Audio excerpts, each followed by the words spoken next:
Please be seated. I haven't said that in a long time. I used to be a shul rabbi. I could tell people to stand, sit, do things. Now I work for Federation. I just ask for things. So good Shabbos, everyone. It is an unbelievable honor for us to be present with all of you in a spectacular moment in your community. You should understand that the intensity that you feel, we feel. We should all be blessed to be in a room like this. May you be blessed to be in a room like this very soon, coming together with positive things to share and celebration in the air, because everything we're dreaming about will have come true. So I just wanted to share, I would say a brief thought, but I'm a rabbi. So I'll try. And there are ups and downs to these thoughts, just as there are ups and downs to all of these moments. You're all paying attention, you're all here. And so the gorgeous up and down emotionality of what prayer really is meant to be, it's not meant to be only one place in your heart. It helps us when we're down, and it sometimes reminds us what we need to focus on, which isn't always happy. The prayer for healing tells us that there's illness. The prayer that is in many traditional Siddurim prayer books for the release of Jewish hostages tells you that this is a moment we have seen before for all of the complexity of Jewish history. So what I want to share as a brief reflection is, first of all, culled from experiences having been in Israel twice with the Federation system since October 7th. Not that the world stayed the same even between those visits nor since the more recent one, but also recognizing that this is a moment where there are some powerful and powerfully good things happening. They just aren't at the forefront of our minds because trauma lives right here. And it makes it hard to focus on anything beyond the reaction that we're having in this moment to this moment. But if you know enough history, you know that our ancestors could never have dreamt of the situation that causes us such distress, by which I mean good and bad. Imagine, as Rabbi David Wolpe did recently. If you haven't seen the video of his short talk just after going to the BBYO International Convention, just 2 weeks ago, he imagines having a conversation with his ancestors saying, "Can you believe the state of Israel is under attack?" And his ancestor says, "There's a state of Israel? And can you believe that Congress is threatening to reduce the billions of dollars that it is supporting Israel with? Wait, there's a state of Israel and the United States is supporting it with billions of dollars?" Now, these things are fragile.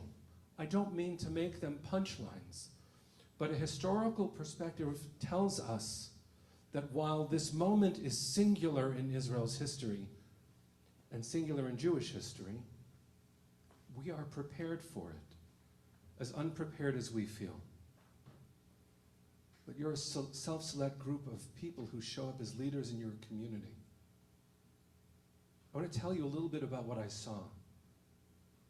But everything that I'm about to describe is only possible, the positive parts, because we are already doing this work.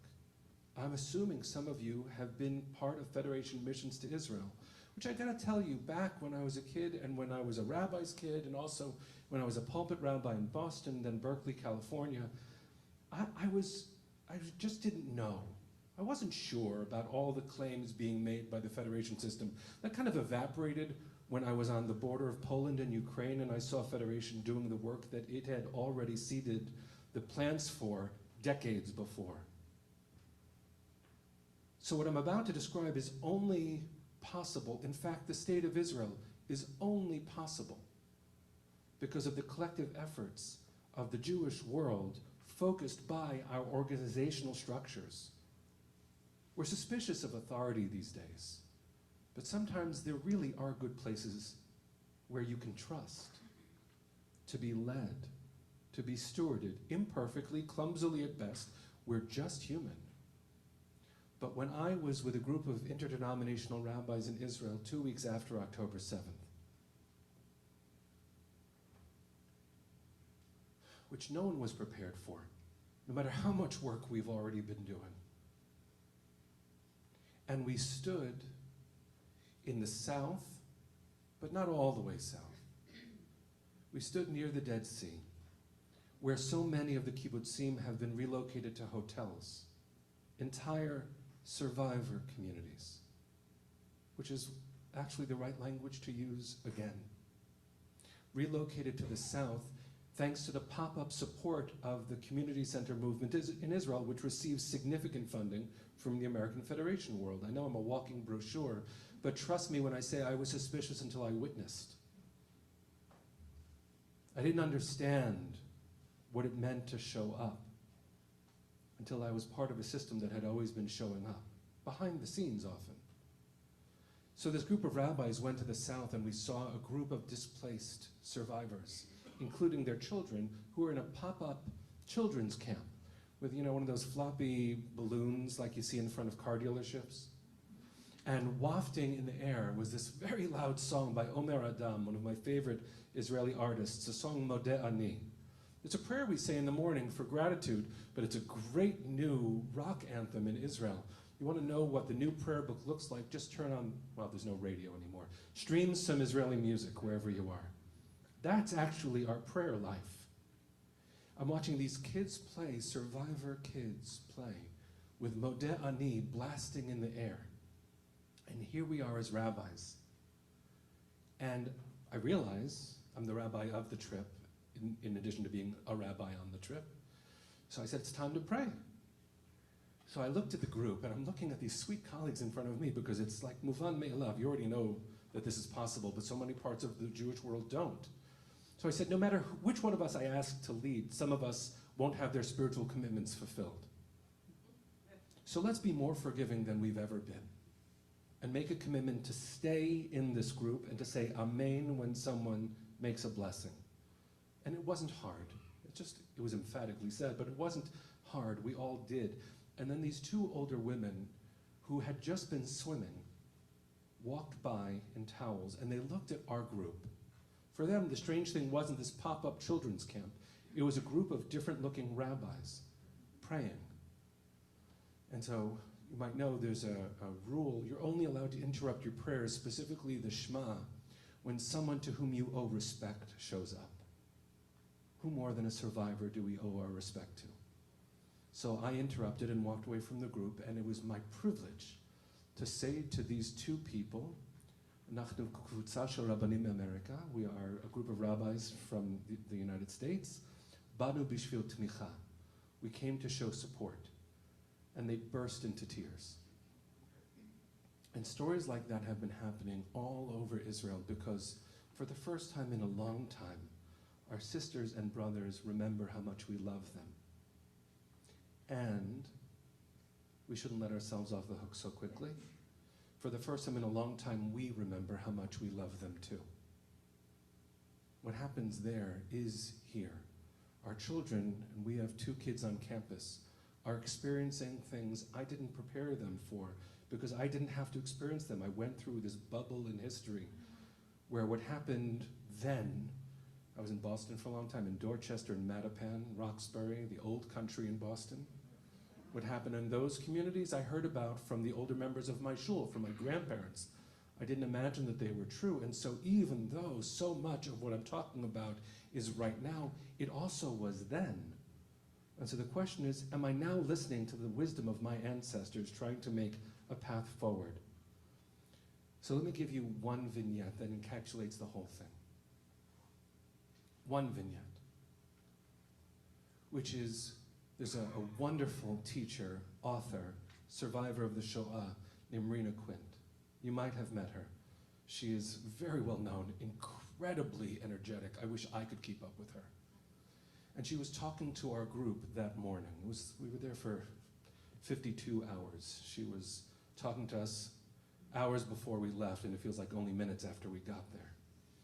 And she was talking to us about the new survivors. She, a Shoah survivor, talked about the new survivors of Kibbutz Be'eri, Kibbutz Kfar Aza. And then she started speaking about hostages and described Hirsch Goldberg Poland without knowing his name. She described his injuries, which many of us probably know. What she didn't know is that the next people who are going to walk into the room were Rachel and Jonathan, Hirsch's parents, who have literally been everywhere. Everywhere. You want to see models of parental love and of incredible human cost of what that love looks like. And I hope you will look. I hope you will amplify their faces, their voices, and not only theirs. But when Rachel and Jonathan walked into the room, Rena was sitting to my left, I was facilitating the conversation, and then Rachel and Jonathan sat to my right. And the crackling energy between these generations, and they understood each other in a way that no one should understand each other. And it brought to mind a story, an ancient story. You might have heard the name Serach Bat Asher. She's the biblical Rip Van Winkle, meaning she was Rip Van Winkle before there was a Rip Van Winkle. And Serach Bat Asher is a strange character who we hear her name, which of course makes her incredibly important because the Torah doesn't always remember to tell us our matriarchs' names. But Serach Bat Asher is listed as one of the 70 family members who go down to Egypt, and then hundreds of years later we hear that she leaves Egypt. So the rabbis love this. She must have lived for hundreds of years. And when do we hear about her lifespan? Because she's the only one who remembers where Joseph's bones were buried. And we promised Joseph when he died that we would not leave his bones in Egypt. We would bring him home. We promised him to. And it took Serach Bat Asher's memory, and it takes Rena Quint's memory to remind us in this moment what it is to keep a promise. Am Yisrael Chai is not just a gorgeous song. It's an anthem and a promise. So I want to share with you, just in closing, and it's not closing because there's no ribbon to tie this in. There's no way to sum up this moment. There's no way to express enough gratitude nor enough anguish. There's just no way. But we had moments in history, and those who have studied Jewish history know this already. What was the way, what was the posture that we took when it came to the hard moments of Jewish history? I grew up singing a song. You might have too. When things were bad, and I'm an Ashkenazi Jew, even when they aren't bad. If I were Sephardi, I would know how to find the joy faster.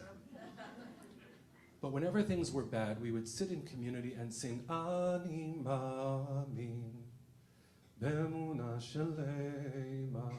I believe with full faith in the coming of the Messiah, Af al pi sheyitmameh achakelo. Though he may tarry, I will wait for him. You know what Zionism is? A rejection of the religious approach, the posture that says, I'll wait for God to send a Messiah for things to get better. Zionism said, enough of that. So I'm asking you not a rhetorical question. I'm asking you to activate your heart with power, with strength, with resolve, and with determination that we inherited just as much as any epigenetic trauma that might be in our bones. You have power surging in you. Are you willing to wait for someone else to tell you things are going to get better? Or have we learned our lesson through the vagaries of Jewish history enough to say, I'm not waiting for somebody else? Self-determination is every people's right, ours too. Because what we have been really good at is channeling the best parts of justice in our tradition to fight for every vulnerable population. Thank God for that work. Thank God for the soul of what it is to be a Jew in the world. Who have we not always championed as loudly? Our family. We're afraid of being accused of tribalism, or we don't like the way it sounds in our mouth to say such a thing.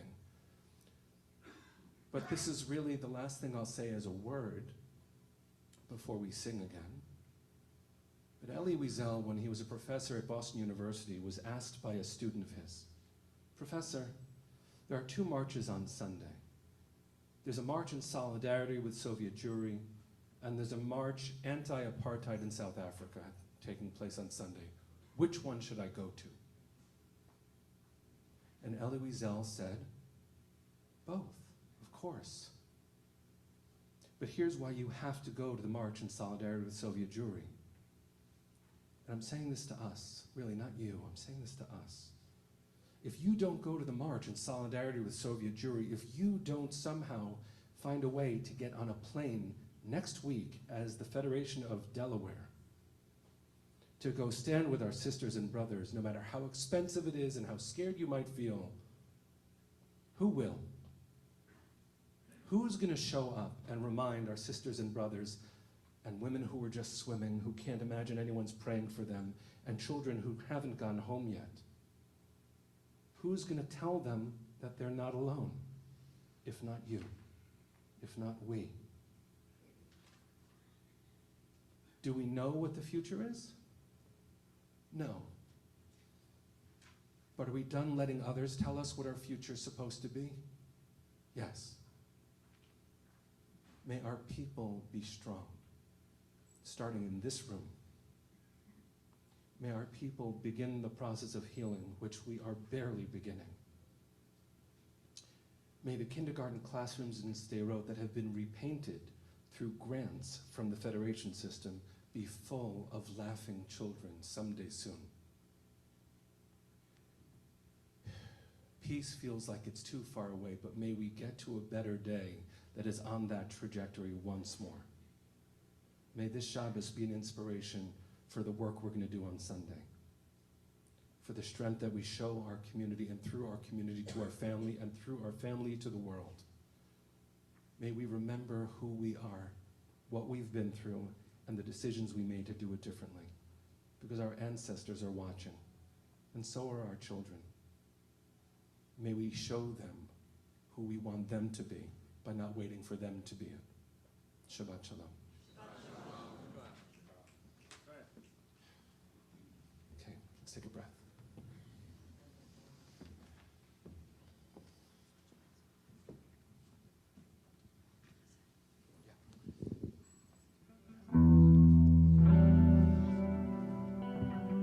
So speaking of children, 22 years ago, I wrote this song for our children. You might have been there. You were there. Oh my God, it's so good to see you. So if you know the song, please sing, and if you don't, please sing. It's 3 Hebrew words, Olam Chesed Yibaneh. This world is in deep and dire need of rebuilding, and the good news is we have the capacity to do it. We just have to remember we've got that strength waiting to be expressed. And if we do it, who knows what might happen?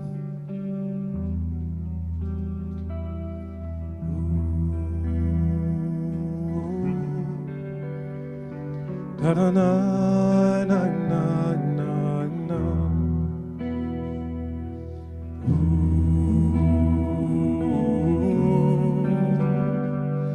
Da da na na na na.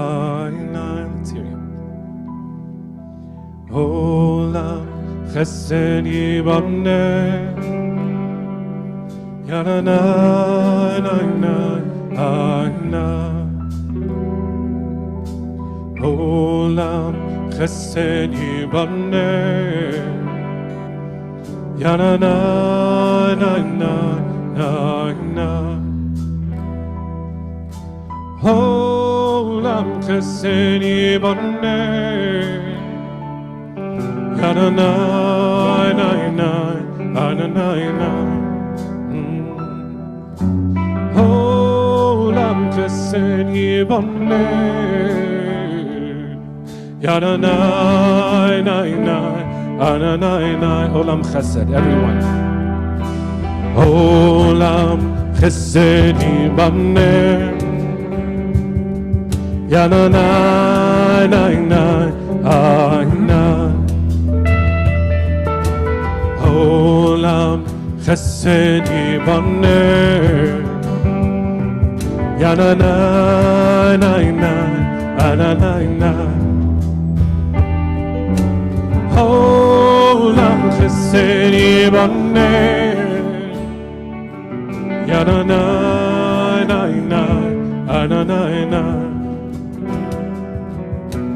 Olam Chesed Yibaneh, Ya na na. I will build this world I will build this world from love.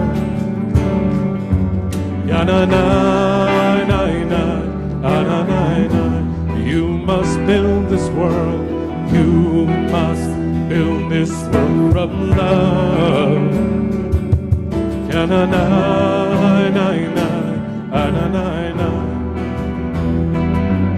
And if we build this world from love,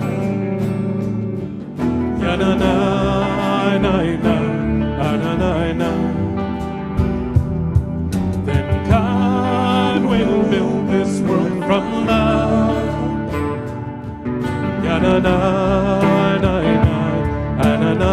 Let's hear you. Olam Chesed. Olam Chesed.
Na na na